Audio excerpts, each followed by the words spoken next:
said I'd be happy to have that conversation. And by the way, union leadership doesn't get it because they're paid not to get it.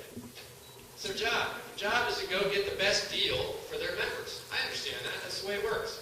But talk to the rank and file. They get it. They get it. They get it. They get it. So I've talked to a number of teachers, but I haven't gotten the NJEA. Actually, they unfortunately gave me a very sort of broad-based letter one day and said, "Can you tell us your philosophy on education?"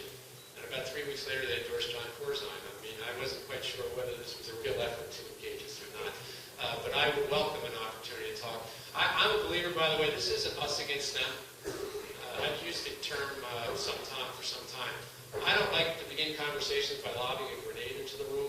I think you begin conversations by saying, can we start talking about the facts and see if we can agree on some issues and start to work our way slowly into a room where we get comfortable and then we start to solve problems. That's the way democracy should work. That's the way we ought to do this. And we ought to do it without all the emotion. As you know, one of the other things in education is I propose to end tenure. It's the only profession I know where people get basically lifetime protections. The NJEA has said to me, that's not true. You get rid of bad teachers. Try it. 2 to 3 years minimum, legal fights, and usually it ends in a payout. That's not the way you do things. But you're going to replace it. And by the way, I'm not replacing it for existing teachers again. I'm trying to protect those in the system. This is for new teachers and new administrators. Move to a 5-year renewable contract that starts with identifying what's good teaching, then providing observations in the classroom to enable teachers to get feedback, give them an opportunity to improve, and then if they don't improve, they don't get the renewable contract. The way we do it now, it's kind of a game. And sometimes you don't even get observations over a year or 2 years at a time.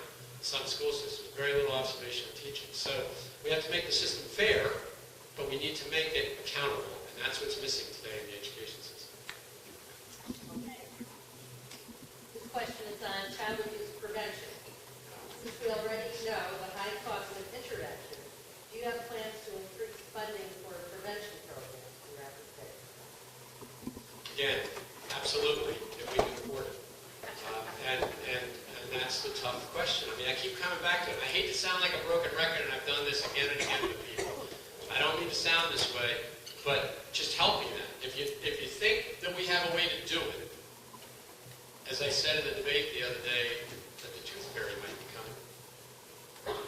Help me, because I don't see the path. And I've looked at this. This plan that we put forward took us 6 months. This wasn't something we cooked up in a couple of days or a week or two because people were asking us. We've been working hard on this because I believe from the moment I started this campaign that we needed to be about issues and about the truth and about trying to solve the problems that face the state. So I come back to the same question, Celia. Absolutely, because there's nothing worse than to deal with an abused child or to deal with a situation where kids are just not getting a nurturing environment and the kind of help that they need to grow into healthy and productive citizens in our society. So the answer is yes, but help me get there because we have to fix the budget problem first.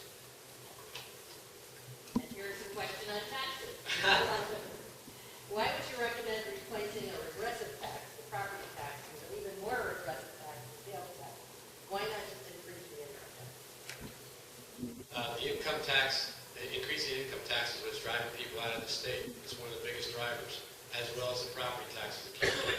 The sales tax is the least regressive of the sales taxes probably in the country because we exempt the necessities.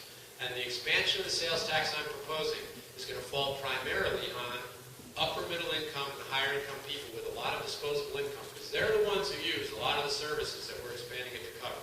Now, it isn't exactly true. It's not totally accurate. Somebody said to me, I'm an immigration attorney, and I deal with immigration,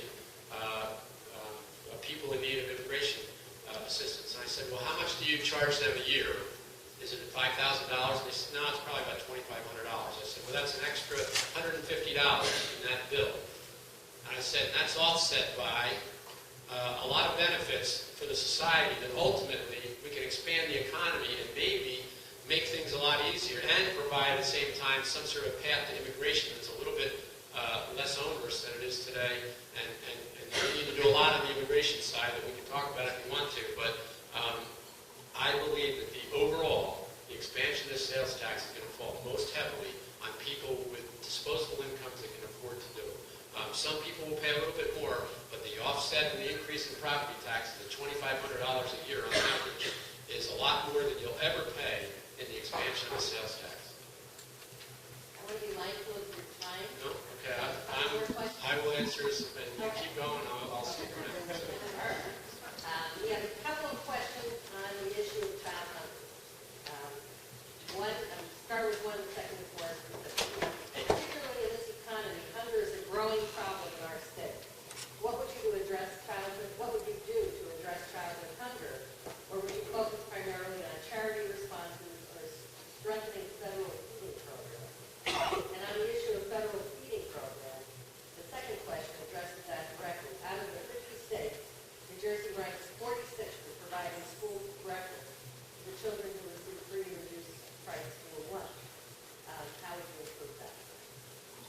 First of all, we rank about last or near last in all categories in the amount of federal money we get back. We send taxes down, and on average we get something like 62 cents on the dollar coming back, whereas other states, some states get $1.05, $1.02, $1.03. We need to get our congressional delegation fighting for a larger share of federal monies than we now get. So we need to try to expand it that way. Back to the question of money again. But I'm also a big fan of nutrition. You know, my mother was a home economics major, so I learned about nutrition. And I also got lucky, I got some good genes, so that helps in this game.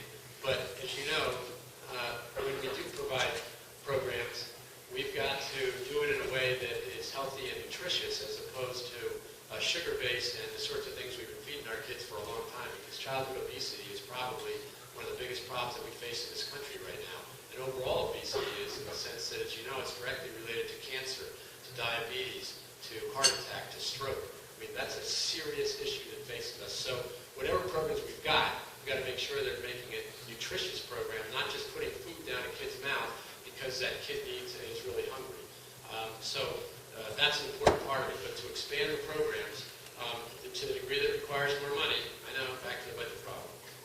And I keep going there, but that's where I'd be. But there's nothing worse than a child coming to school that's malnourished in some fashion or undernourished, because how can you focus on your work if you've got to focus on the fact that you're hungry?